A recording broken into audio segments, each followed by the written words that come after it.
This is Picks on Politics Daily with Dan Mannarino.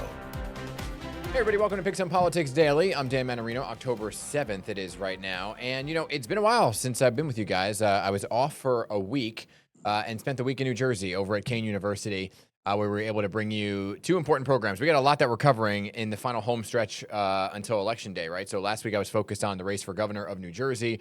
We had the big lieutenant governor's debate, as well as our conversations with the gubernatorial candidates, Mikey Sherrill and Jack Ciattarelli. You can see both of those things, by the way, posted now in its entirety on pix11.com, on YouTube as well. So many folks have been asking questions about how to still watch it because they may have missed it the actual night that it aired. So it's all right there for you because mail-in voting has already begun over there, and early voting is set to begin in just a few weeks. As for the race for New York City, so here's what we're doing, right? The next 3 weeks, Picks on Politics on Friday nights and Sunday mornings. We are rebranding, recalling it Picks on Politics Race for New York City Mayor, one-on-one conversations. And each episode will be full half-hour conversations with the three candidates. So this Friday, sitting down one-on-one with Andrew Cuomo, independent. And then the 17th, I'm sitting down with Curtis Sliwa, the Republican nominee. On the 24th will be Zoran Mamdani, the Democratic nominee. So you can see all three of those in the next 3 weeks. Here's the thing. I want to hear from you, okay? So since we are having these wide 30-minute conversations, I have my own questions for them, but I think so many of your questions are valid and matter. So we're going to be posting on social media. Keep a lookout for these posts. We're going to be doing it every Tuesday leading up to that to get your conversation, your questions for each individual candidate. So if you have questions for Andrew Cuomo, which is this week, check out social media a little bit later today. Those posts will be up, and I want to hear from you. In the meantime, let's talk about some other news. And, we were talking this morning, I don't know if you were watching the Pix 7 Morning News, we were talking a lot about the impacts of social media that it has when it comes to influencing teenagers. And we were talking about it in relation to subway surfing because of the two young teenagers who died over the weekend because of subway surfing. And people are now calling on social media companies to take a look at algorithms and feeds and so on and so forth when it comes to what we are seeing in terms of social media and some of these videos that teenagers think are cool, and then they try to reenact, right? But there's a whole other world of social media that we've talked about, and it involves like bullying and messages that people receive on social media that really impact mental health, right? So there's the Stop Hiding Hate Act. It went into effect on October 1st, and so I want to bring in State Senator Brad Holyman-Sigal, who, by the way, is also the nominee for Manhattan Borough President, all likely going to be the next Manhattan Borough President, to talk more about this. So good to see you.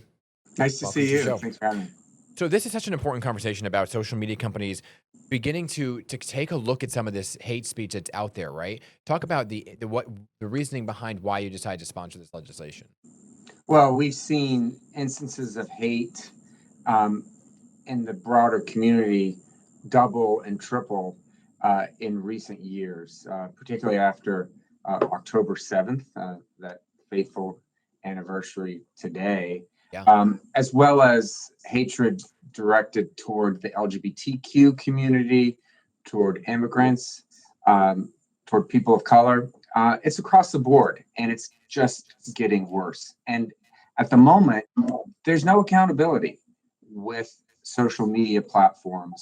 Their terms of service are essentially contained within their own corporate structure.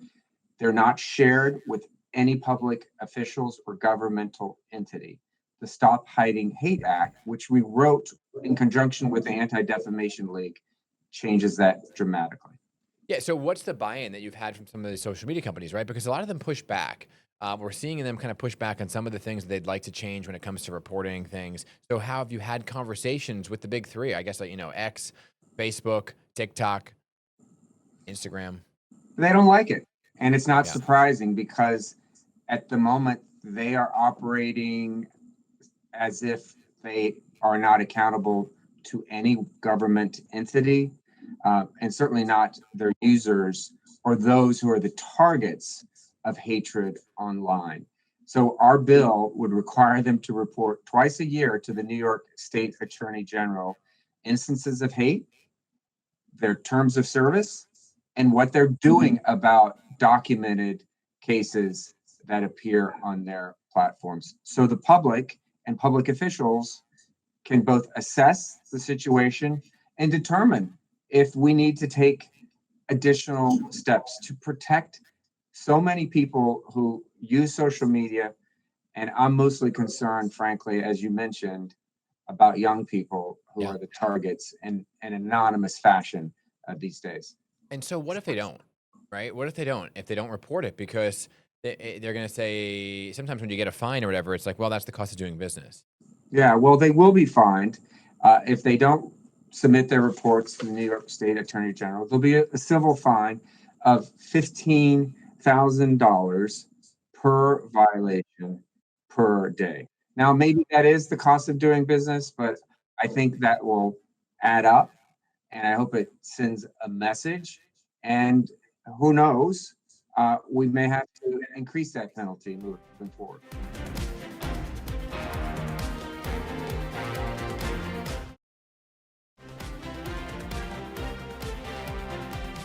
Can you give me an example of what you're kind of looking at and what you're targeting when you say some of this hate Yeah. speech? Is it a post by an individual or a company, or is it a comment on somebody else's post that might be hateful and rhetoric? Well, it could be any of that. We're talking about first how they define hate speech on their platforms, which they do, but Yeah. frankly, we don't know what that definition consists of. Certainly, racism, extremism or radicalization, disinformation or misinformation, harassment, foreign political interference, as well as how they enforce their own policies, the steps they take in connection with these violations, and the data on flagged and what action they take on this content. And so we want to know the total number of posts flagged as potential policy violation, the total number of posts on which the company took actions, and details on those specific actions, such as removal, demonetization, or deprioritization. And we also know that there are algorithms involved, and algorithms direct hate toward certain minority groups and others. Look, I've been the target of hate online as a public official, but my skin is thick enough to take it. But there are young people out there who are bullied and suffer anonymous hatred on a daily basis. They shouldn't have to endure this. And the social media companies need to take responsibility and need to change their policies. At the very least, let the public and public officials know what those policies are. Yeah, and so just to kind of put a button on it, it's not necessarily going after the individual who made the post, Correct. but going after the social media company to see if they took action to that individual who made a post.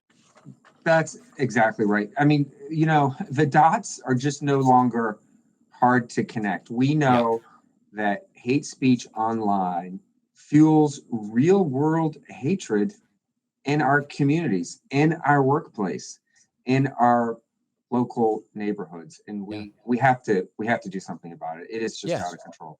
Yeah, I mean, overall, I've been doing a lot of interviews lately where a lot of folks on both sides are saying, bring the temperature down, right? Bring the temperature way down, rhetoric down overall, and it's spilling into things like social media because now people think it's okay to say certain things.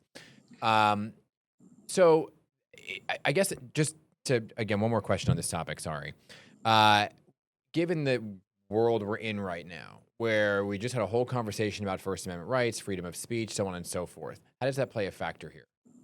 Well, it would be our argument that speech on these platforms is commercial speech, and at the same time, hate speech is not protected by the First Amendment. There are numerous cases to back that up. We do know that there will be a court challenge, probably here in the Southern District. There was a court challenge in California that passed a similar law that was signed by the governor there. That's the Ninth Circuit. We will be here in the Southern District, and the Attorney General will, I know, defend our law vigorously. Okay.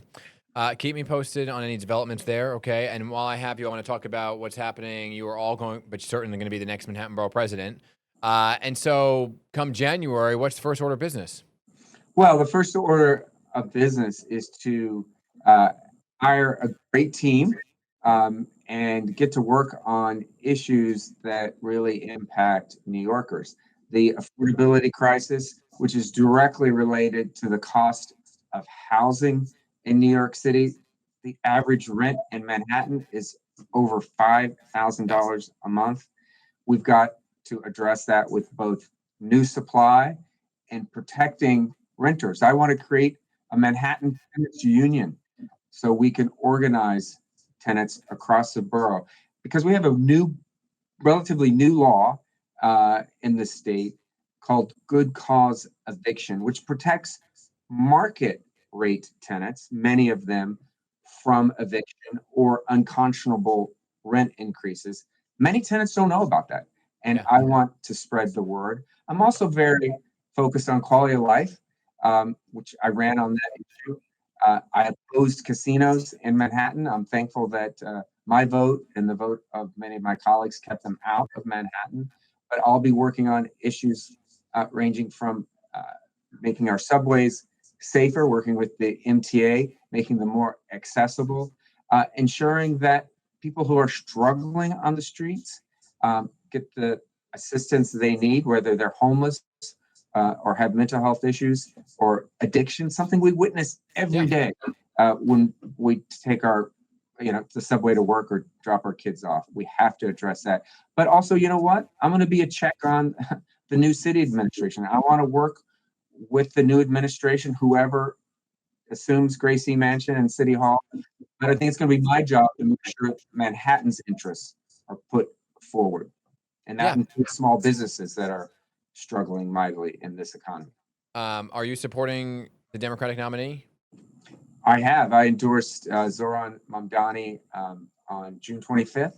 Yep. And I think he brings a level of intelligence and vigor and conscientiousness to the race that I hope he carries forward into City Hall. And I certainly support his efforts to address the crisis of affordability, of childcare, of making certain that everyone has access to mass transit and fresh fruit and groceries. All of that are salient points here in Manhattan. Yeah, I mean, that's the whole basis of his campaign. Indeed. You know what? This is one of many conversations I think we're going to be having as you transition to a new office. So it's good to talk to you, and come on back soon, okay? Thank you so much. Enjoyed it. All right. And that's going to do it, everybody, for Picks on Politics Daily. I will see you back here. Don't forget, send me your questions for Andrew Cuomo this Friday, and we'll bring those questions directly to him. But in the meantime, I'll see you right back here tomorrow.